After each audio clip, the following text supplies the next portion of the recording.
मुनि ने कहा जैसे आदि में नाम रूप गुप्त हो गया।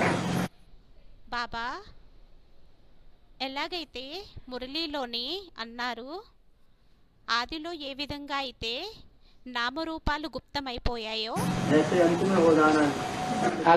అలాగే అంతిమములోని అయిపోవాలి. अगर अंत में ये गुप्त नहीं होगा ఒకవేళ అంతములోని వీరు గుప్తం అవ్వకపోయినట్లయితే तो डूबी जा की शूटिंग एडवांस पार्टी में कैसे होगी?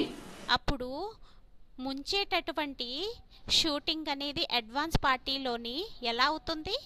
पर्सनालिटी के लिए इंट्रोड्यूस किया होगा। उसी ఒక్క పర్సనాలిటీ కోసమే ఇంట్రడ్యూస్ చేశారు బాబా అని స్టూడెంట్ అన్నారు. एक ही पर्सनालिटी की बात है ఆ ఒక్క పర్సనాలిటీ యొక్క విషయం అయ్యింది. जो एक प्रत्यक्ष होता है तो सारी दुनिया जो झूठी है ఆ ఒక్కరు ఎప్పుడైతే ప్రత్యక్షం అవుతారో ప్రపంచమంతా ఏదైతే అసత్యమైనది ఉందో डूबी जा हो जाती है। అది ముంచబడుతుంది, ముంచేయబడుతుంది. सारे देवी देवताएं सब डूबी जा మొత్తం దేవీ దేవతలందరినీ ముంచేయబడుతుంది. एक सच्चा बाकी ఒక్కరు సత్యమైన వారు, सब सब झूठे। మిగతా వారందరూ అసత్యమైన వారు. एक की कथा गाई जाती है, सत्यनारायण की कथा।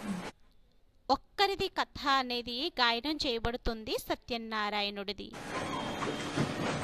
अभी तो कितने अवतार इकट्ठे हो रहे हैं। ఇప్పుడైతే ఎన్ని అవతారాలు ఏకత్రితమవుతున్నాయి.